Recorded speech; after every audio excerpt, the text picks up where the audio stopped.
Hi everyone, I'm Kate Tarasky, Director of Operations here at the Association.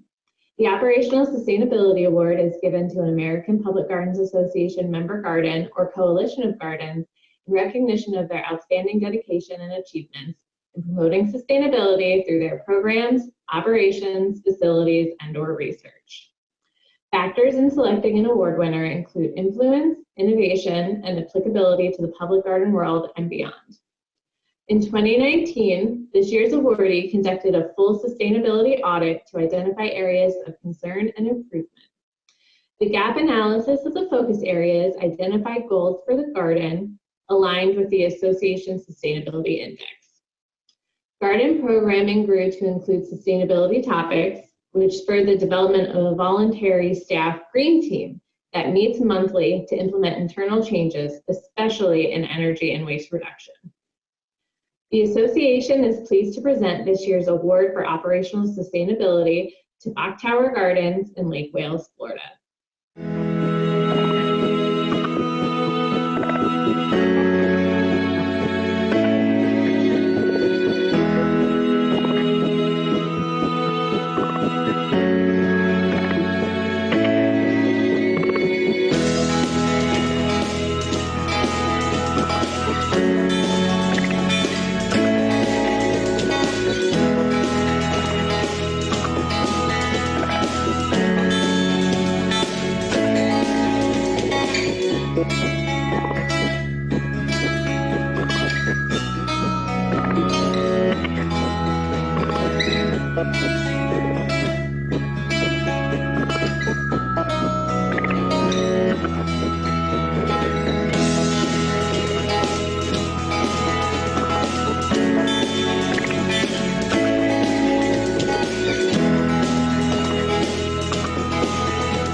Hello everyone, I'm Sarah Beck, Director of Programs and Education at the American Public Gardens Association. I will be your staff representative during this virtual conference session. Before we begin, here are a couple of tips to get the most out of your virtual conference experience. First, if you are experiencing poor video quality or audio quality, we suggest closing other programs on your computer, especially other browser tabs. Your inbox will still be there at the end of the session, I promise. If you have any other problems or questions, association staff are available to help. Give us a call at 610-708-3010 or send us an email at info@publicgardens.org. Second, while this session has been pre-recorded, the presenters are here with us today as panelists and will be happy to take your questions in the live question and answer portions of the session. At some point during this session, the presenters may activate a poll. Poll responses are anonymous, so be sure to let us know how you really feel. Finally, you can submit your questions using Zoom's Q&A function that you will find in your Zoom toolbar.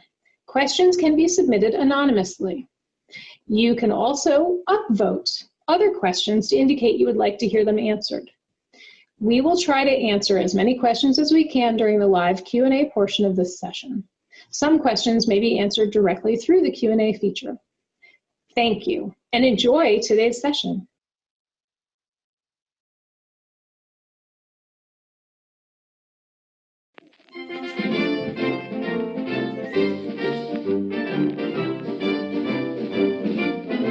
Ladies and gentlemen, boys and girls, children of all ages, Circus Botanicus, the littlest great show, is about to begin. Take your seats and turn your attention to our performers as they engage, entice, educate, and inspire you to transform science communication, audience engagement, and education for garden goers near and far. Behold, as these passionate and proficient performers beguile, bedazzle, and bewitch. Our first act comes to you from the rolling hills and fruited plains of that fabled land of Iowa, where she magically transmogrifies modest materials. Marvel, if you will, at the powerful prestidigitator, Merit the Magnificent! Hello, good friends. I am Merit the Magnificent, here to tell you how to totally transform trivial materials into creative concoctions for engaging educational experiences. Please do try this at home. Sometimes in informal education, we start with what we have: paper cups, a roll of aluminum foil, craft sticks, etc. And then we figure out what they can be used for. For a few fantastically familiar transformations, I give you a paper plate snail, a plastic trash insect, and a rainbow made from yarn and craft sticks, etc. Now, going against the magician's code, I will reveal the secret of how to transform mundane materials. We start by examining, drum roll please, ta-da, properties. This is not by any means an extensive list. There are physical properties like color and shape, chemical properties like oxidation and flammability, but it is a useful tool to get the mind flowing, to start talking about strength, malleability, density, and so forth. So let's look at a typical toilet paper roll. As is, it's pretty strong. It holds weight and resists force from the open ends. Its strength makes it a pretty good support structure for buildings, towers, castles, and when gathering with companions, it can manage quite a heavy load. If pressed along the side, however, presto, it collapses readily and doesn't bounce back very well. Now it looks more like an envelope, something within which another thing may be hidden or protected. If the top and bottom edges are curved and folded in, hocus pocus, and we have a cup, a box, an owl, a bat, a fox, a cat. It is transformed. But oh, what wonders await. If it is not elastic, but it's strong, it's not plastic or resilient, what can we do to make it bounce, stretch, or become another shape? With a little magic, creativity, and alakazam, we can unroll it, connect it to others to make it long and curly, unroll it, press it, connect it, and make it into fabric, slice it into sushi, or make wheels for a vehicle. Slice it, smush it or bend it, connect it to others, and make it a flower, like this daisy. Or this pawpaw. Now, remember this flower as it disappears, because we will see it again. But sometimes we also have the need to teach a scientific concept or a research process. So we have to work backwards. What is the concept we want to communicate? Are there any common analogies that help explain it? Specific tools used in the work?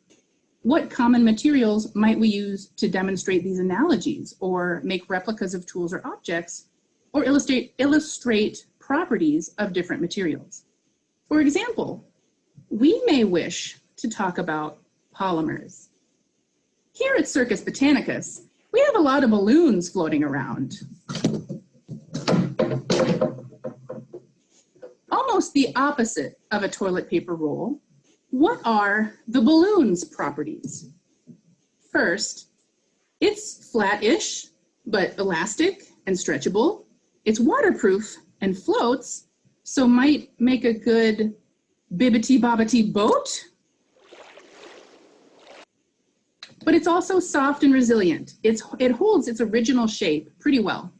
We can inflate it, stretch it, and snap it back, unless we transform it. By performing a little magic, creativity, and science, we can start a conversation about polymers as molecules and overlapping chains with space in between the molecules.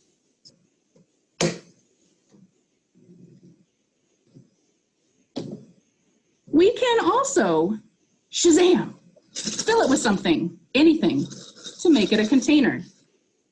Slice it to make stretchy string, or make it a connector. Cut it open, connect it to others, and make it into fabric. Or, if we have a green one, we can make it into a pawpaw fruit, like this one, to go with our toilet paper roll flower. For challenges you can use to explore materials at home or at work, please check out our book of tricks. That'll be the link. But for now, I've come to the end of the show. Now, this flower has been my magician's assistant. And though we may not be able to join each other in person, stay tuned as the pawpaw tests, teases, and travels through the hands of my fellow performers. Behold, our next act as she bedevils, bewilders, and plumbs the depths of the human intellect.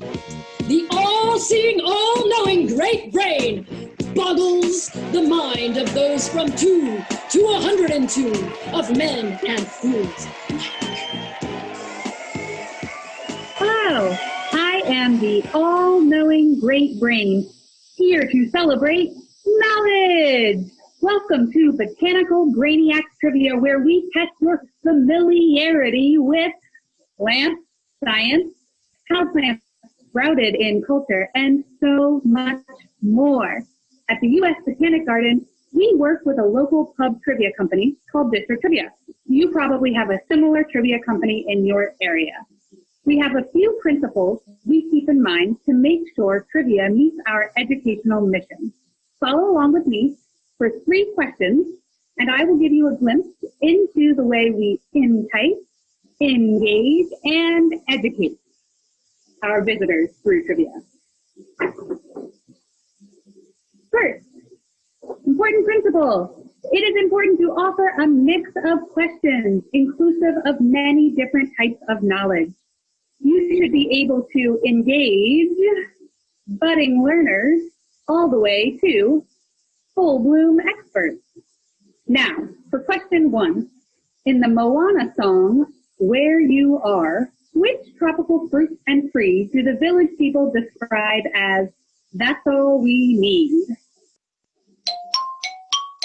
Tick tock, tick tock, tick tock, tick tock. Okay, if you said coconut, give yourself 1 point. Principle 2, collaborator familiarity. Your trivia collaborators need to be familiar with your goals and your institution. You can provide them with some of your already fact-checked resources or content to work from. Question 2, true or false? The United States Botanic Garden has been in continuous operation and open to the public since 1850.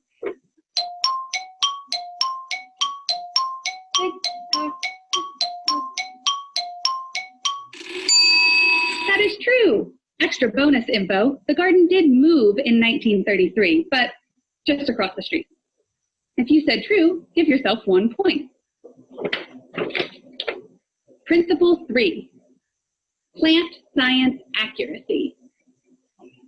Plant science accuracy is important. We want to stay relevant as resources of accurate plant information, and science can be quite nuanced. Here at the USBG, we filter all our plant science questions through our science educators to check for accuracy.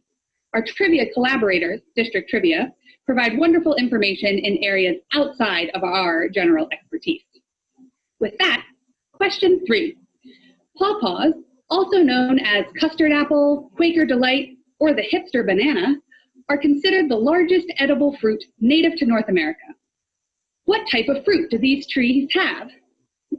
Wait a minute, botanical fruit types can be quite complicated. Is a pawpaw a simple berry? An aggregate?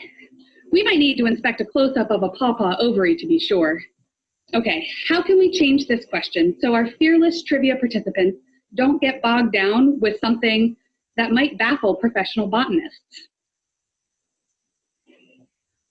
Okay, question 3, take 2.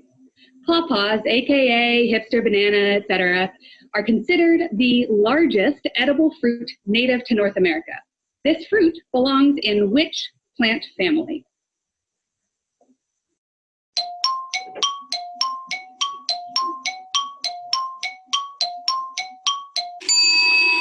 Phew, that was better. The pawpaw belongs in the Ananaceae, commonly called the custard apple or soursop family. If you got it right, give yourself 1 point. Now, tally up your points and give yourself a pat on the back. It's as simple as that. Create an opportunity for folks to have fun, show off what they know, and learn something new. Thank you for joining me today to play Botanical Brainiacs Trivia. Thank you everyone for joining us under your own roofs for Circus Botanicus. We hope that you've been awed and amazed by the first half of the Littlest Great Show. Our performers are backstage, busily preparing for the incredible, inspiring, and incomparable second half of this performance. So, I'd like to take this opportunity to tell you a little story. The Littlest Great Show would not be possible were it not for the fortitude, flexibility, and formidable imaginations of tonight's performers. They've come together to craft this presentation despite great odds. 3 time zones, a global pandemic, Wi-Fi instability, and murder hornets. But come together they did, under the influence of some insomniac inspiration. Creativity prevailed. Which reminds me of another story. Join me on a trip through history, 1803 to 1806 to be precise. You've been on the dusty, muddy, windy, rugged, rocky, mosquito-ridden, unknown trail from Pennsylvania to Oregon and back again. Your bones are weary, your clothes are tattered. Your leader's been shot in the thigh by an elk hunter who was part of his own party and apparently nearsighted. A mere 150 miles from the next settlement and your final destination along the Missouri River when your provisions run out. The huntsman and the fishermen of your party have come back unsuccessful and empty-handed. But what's that? Over there on the riverbank, a great stand of unassuming and sort of ugly, ungainly-looking fruits. Huzzah! It's the pawpaw! A fruit that had been discovered and enjoyed during the course of their journey. They're delicious, so tropical, so delicious, so custardy, so delicious, so much like a banana from Indiana. And the journal entry from one of the men, and Mr. William Clark, in fact, tells us the men appear to be perfectly contented and tell us that they can live very well on just the pawpaws. And so they did.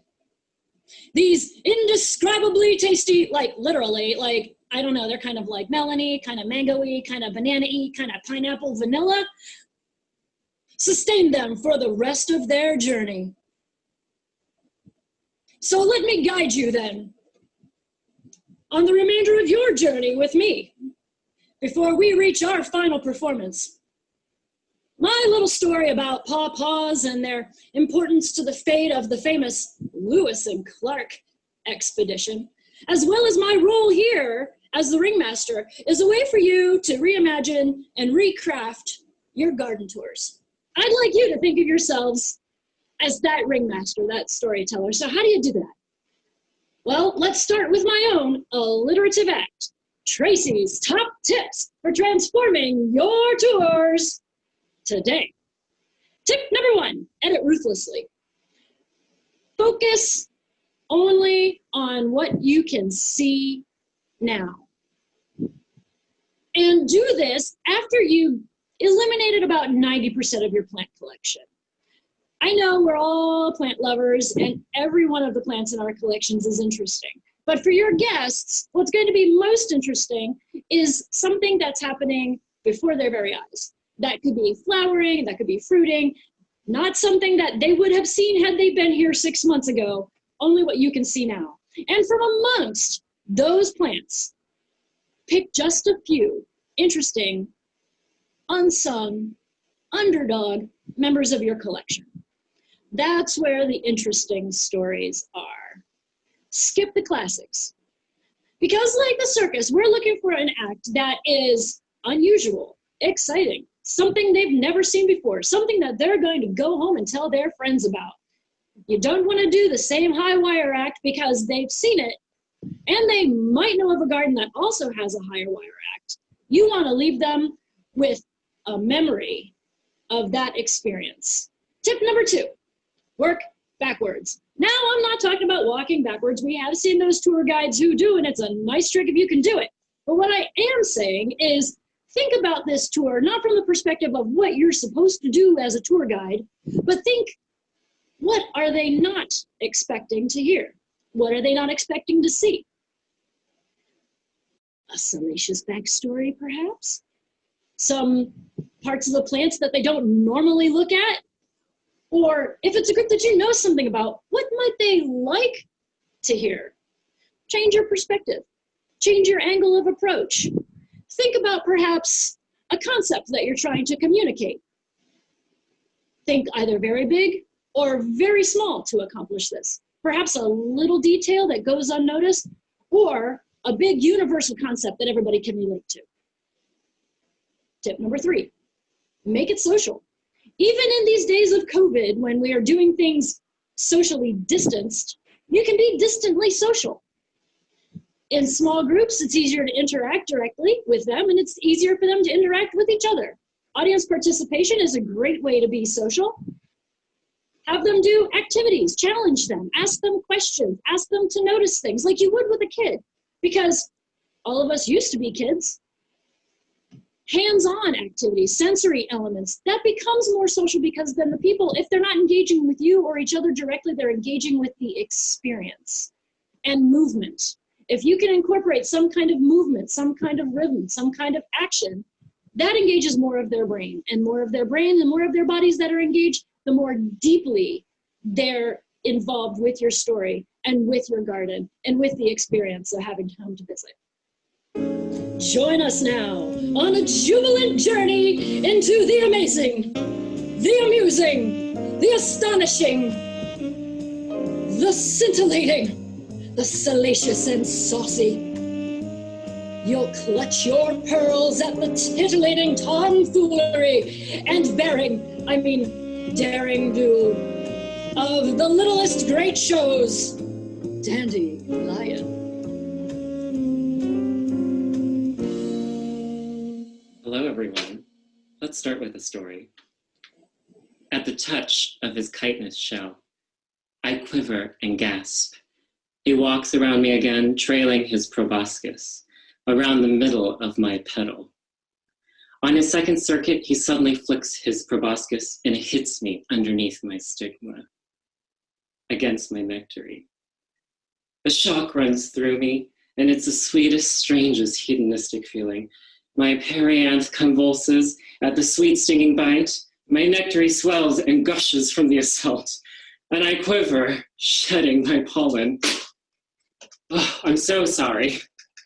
This gives me secondary xylem every time. I'll just take a second. Oh, feeling better now. That secondary xylem has gone away. Oh, didn't know that was possible. 50 Shades of Green is a little show that I wrote for the Cabaret of Dangerous Ideas and performed it at the 2017 Edinburgh Fringe Festival. Comedian Susan Morris created this intellectual cabaret show because she wanted to bring research out of the university walls and onto the streets. And she did this by grabbing academics, throwing them on stage, handing them a mic, giving them no access to PowerPoint presentations, and requiring them to have a minimum of 60% audience participation. Can you just imagine? It just sounds like a nightmare and quite a feat, but it's worked so well that the show has gone on for 7 years. So my mission with 50 Shades of Green is to show the audience plants and animals are not that different when it comes to courtship. Because all living things have two things they all worry about, the two most important things, having sex and avoiding death. And because of that, the biodiversity we see on Earth today is so rich. Now for us mobile creatures, it's very hard to fathom what courtship and mating is like for partners that are rooted in place. And so plants have gone around and figured out a way to do this. And with the evolution of this, a flower, multitudes of possibilities unfold. And by teaching the audience how to speak the language of flowers, AKA pollination syndrome, we can delve deep into the world of love and loss of the plant kingdom. Sitting in the center is the queen, the female parts of the flower, the pistils. The tip, the stigma, is equivalent to the opening. The style is like the canal, and the ovary, the womb.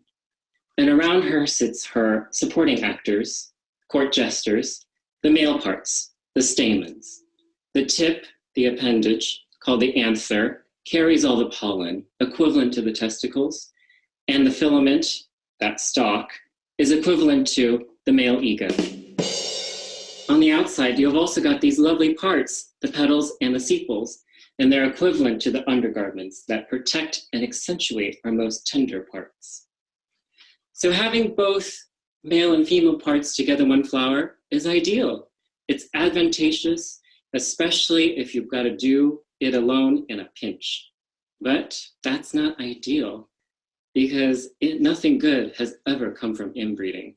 Just ask Oedipus. I'm just saying. So how do plants figure out cross-pollination? Some plants have harnessed the power of wind and water, but other plants have forged a contract with delivery men to do the dirty work. They're like mobile sperm banks that go door to door, and they have to deliver the goods. But how do you make sure that the goods get delivered? By using excellent marketing skills. It's not that different from dating. All body language. You gotta look good, you gotta feel good, and you gotta smell good. If your pollinators are into foul play, why not look dead and put on your best ode de critique? And if your pollinators are really handsy and clumsy, multiply those stamens and pistils because one's bound to get fertilized. So why do all of this? Because what? Presentation is everything. Take it all in, yes. You have to make an offer that they can't refuse. And sometimes a little smoke and mirrors does the trick. This isn't really carrying. I'm not really a woman. Some tips to help you with your own botanical show. Number 1, riff off the energy of the audience. They will tell you what's funny and what's interesting.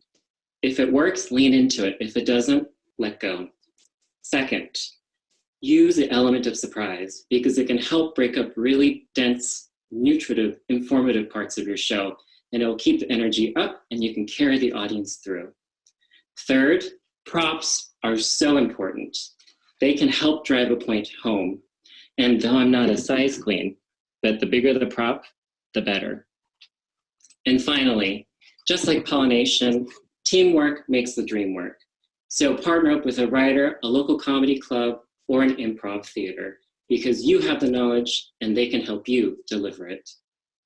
Thank you once again for spending your time with us at Circus Botanicus, the littlest great show.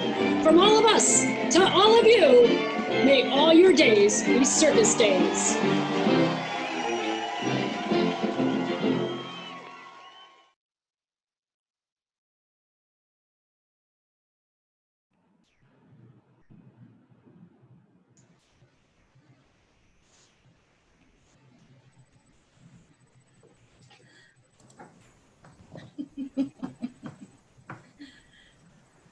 Hello, everyone.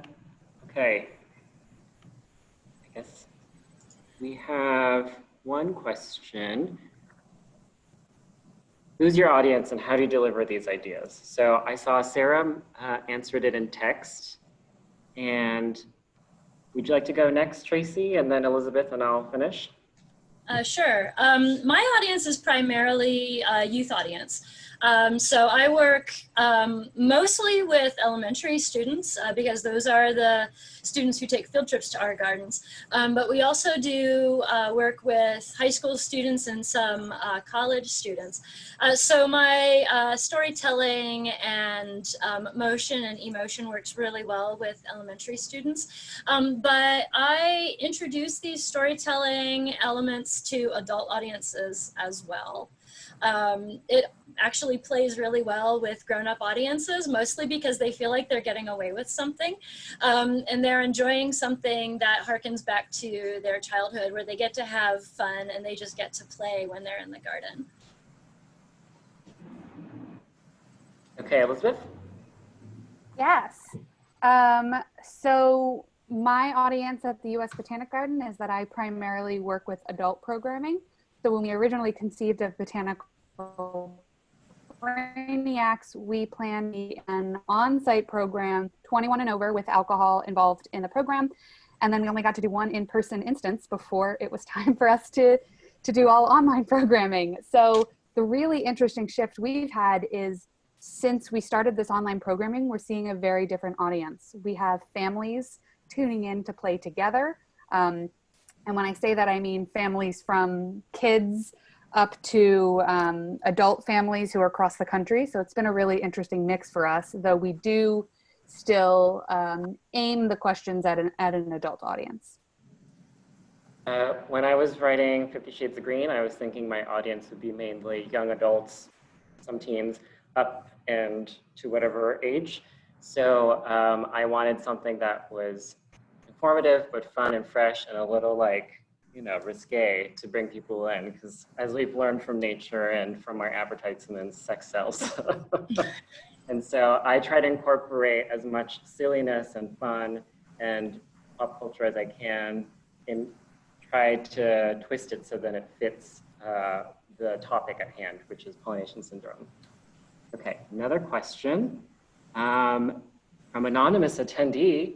How do you get docents who are less theatrical on board to engage with this style of touring? Tracy, would you like to start? Yeah, sure, I'll take that one. Some of the docents who may be, working with or volunteering with your organizations may have a traditional means of presentation, where they talk about the things that they feel like they have to present, and they may tend to be fact-based, but I've had really great success in encouraging our volunteer docents to visit the parts of the gardens that they especially love.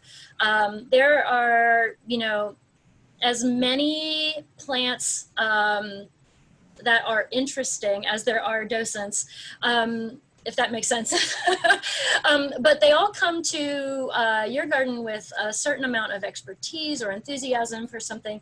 And so I usually try to schedule my tours around the sections of the gardens that my docents are really, really passionate about.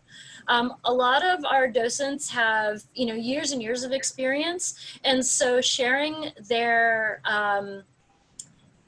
histories with the plants, sharing their encounters with the plants really lends itself to a lot more engaging presentation as opposed to just sort of bullet point lists of facts. If the docents are really excited about, say, for example, native plants in your area, I would give them, the majority of their time in those tours to spend in the native plants area.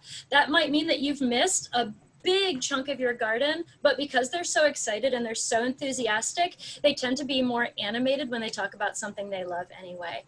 So encourage your docents to spend time with the plants that they love, and that will be communicated to the guests really readily. Awesome. And then, I think. Okay, next question. Oh, sorry. Internet. Okay. outstanding performance with the pawpaw and unifying your programs by using this one plant. Have you noticed a shift in demographic attending these programs? Matthew Ross. So, do you want to start, Elizabeth? Sure. I think I spoke to this a little bit in my first answer, and so Matthew probably got as much of an answer as he needs, but this was definitely crafted for an adult audience, and we're seeing, as we've shifted online, a little bit of a different audience joining us, and that's great. But I would not say that this program is a major audience shift in general for us. It's just more offerings that meet that after work evening crowd. So we do these on Thursday evenings. That was our plan pre-quarantine, and it is our continued practice during quarantine, with the hopes that we'll keep going on Thursday evenings when we are able to be together in the garden again. So I think the timing matched with the content has been really valuable for us. And I'll answer that. So the times I've done 50 Shades of Green. So at the Edinburgh Fringe Festival, it was a mix. It was definitely people in their 30s and up. And then when I did it at the Arnold Arboretum, they had long time regular attendees to their talks and events, and they were not prepared for the type of presentation I was giving. They kept calling it a talk and a lecture, and I kept telling them it isn't. But what the Arnold Arboretum found was that when the attendees came, it was a good mix of half and half regular and new people they've never seen before, and generally much younger, so in their 20s and 30s would come. And the second time I did it, it was mostly people in their 20s and 30s.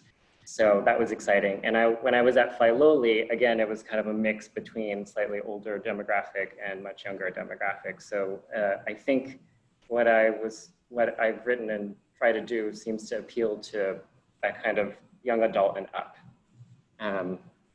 Great. Oh, more questions.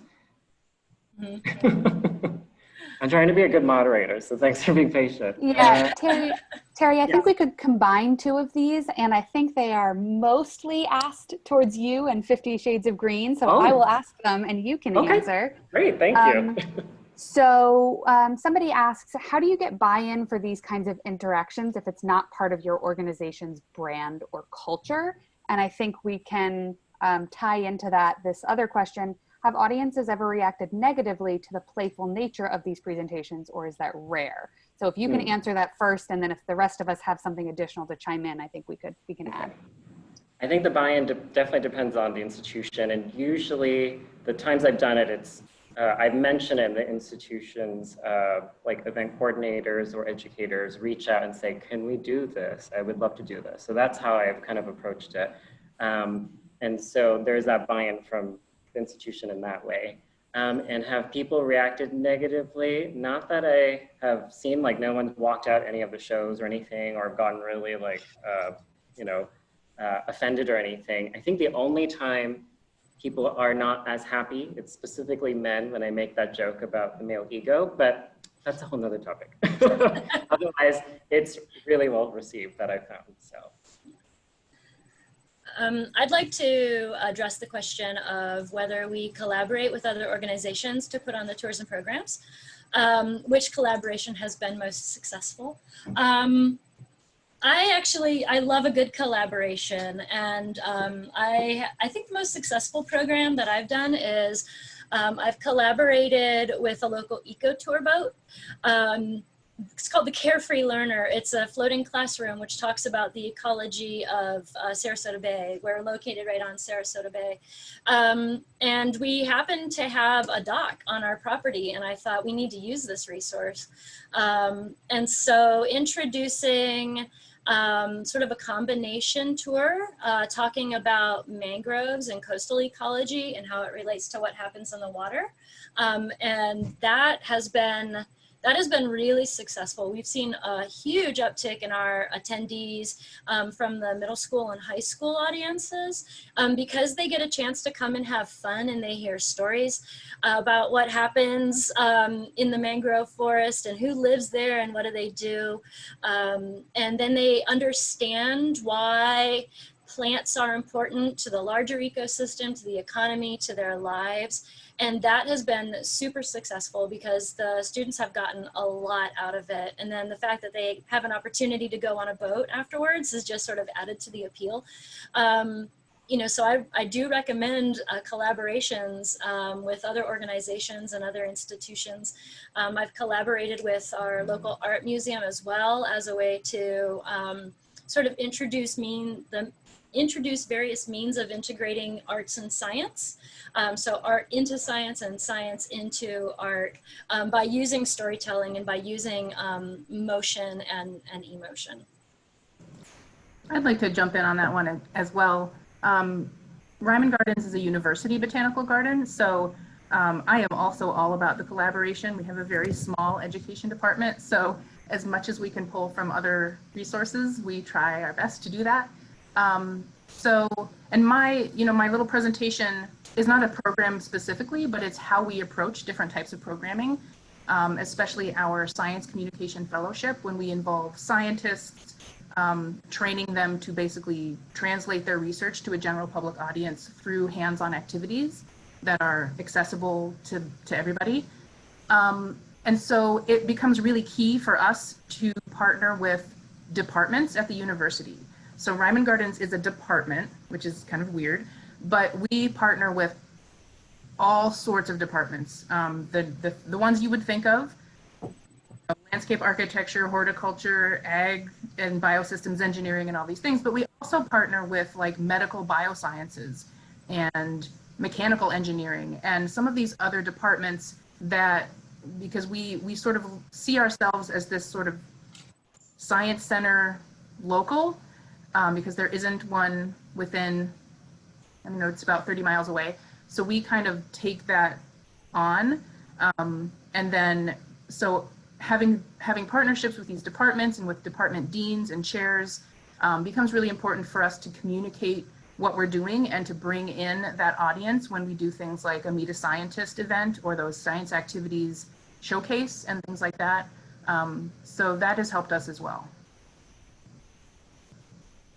Great. And I feel like I'm gonna jump backwards a little bit, but to the question about whether folks have ever reacted negatively to the more playful nature.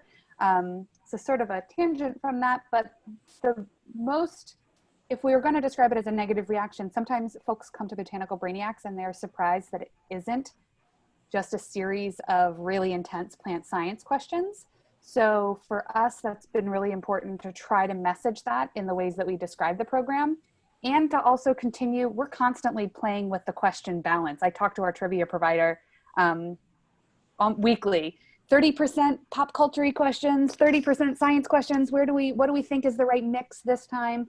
So we're working on it, and it's, I think, very much about setting up expectations, which I think can apply really to all of any program you're doing, especially one that you think might be a little different than what people normally expect from you or your institution, is just put that out there right up front. Here's what it is. We're trying to tell you as much as possible so you know what you're signing up for. Yeah. Totally agree. Okay. There's Do a you question. all? No, you go ahead. Sorry. So I noticed there's a question about here, if we send materials to audience members before programs. We haven't done that yet at Ryman Gardens, but I know that other local organizations that I communicate with regularly have been doing this. Like there's an art museum that sends out art kits. They drive them around and deliver them to people's houses, and we just can't do that, right? Like we also don't have the funds for the mailing of stuff like that. So, but the cool thing about the materials that I was talking about, basic everyday stuff that you have in your house, is you can actually do some of these programs by just giving people a list. Like, hey, you need to have, 6 toilet paper tubes, which we all have. Let's just totally be honest there. So toilet paper tubes, you need a plastic cup, or if you don't have a plastic cup, use a paper cup, something with a, like an alternate. And then like, you need hard spaghetti, pasta, and marshmallows to stick together to make a structure or whatever. If you send that list ahead of time, then people can go kind of get that stuff on their own and be prepared when you do the hands-on thing in that virtual space.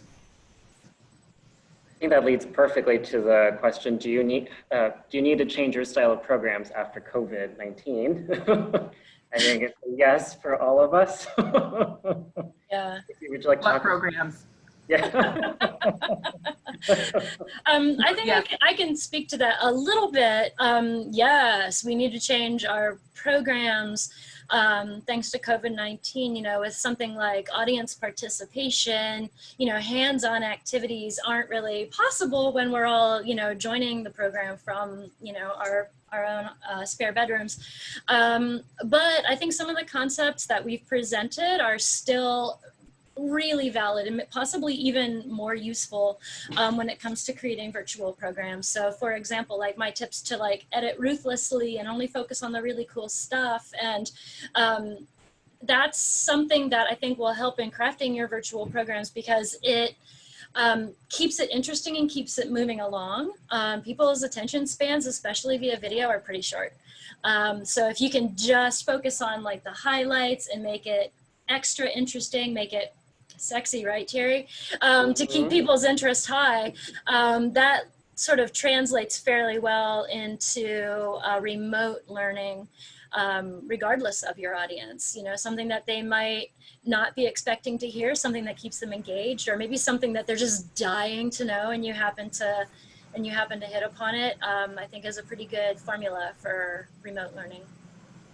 We have one, and we actually have a couple programs that we're transitioning to a digital format. One of which is we call it Nature at Noon. It's basically like bring your own lunch and sit in a room with other people eating lunch and listen to a program, which we can't do right now, right?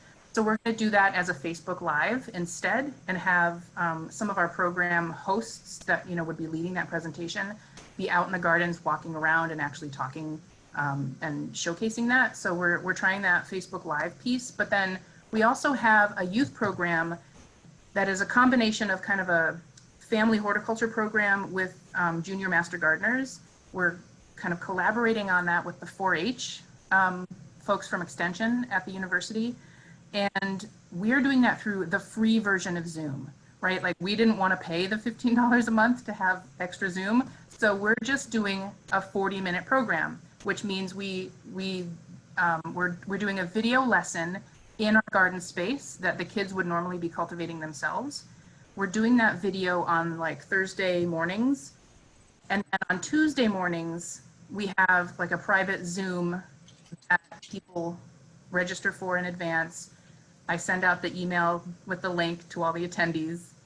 And then we have a live intro and then a live Q&A from our presenters who are doing that program, so that they can actually be also in the garden and they can see what it is they're doing and answer those questions. Great, I think that's all the time, right? I'm afraid that is all the time, but oh my gosh, Elizabeth, Terry, Tracy, Sarah, that was a wonderful session. And I know I've been watching the chats. I know folks are just screaming with excitement and laughter and really enjoying this. So I will suggest that those of you who are engaged with this conversation, please take it to the discussion platform for the live conference. You can keep the conversation going, and I hope you all do that. I'd like to thank everyone, the speakers again, and I'd like to also thank Lake Flato for sponsoring the education and communication track. So if you are interested in checking out Lake Flato's website, it is lakeflato.com. And coming up at 4 o'clock Eastern time, you have a couple of choices. The student presentations are coming up, as well as a session on leadership transitions. So thank you all for coming, and I hope you have a wonderful day, and we'll see you at the next session. Thanks so much. Thanks, everybody.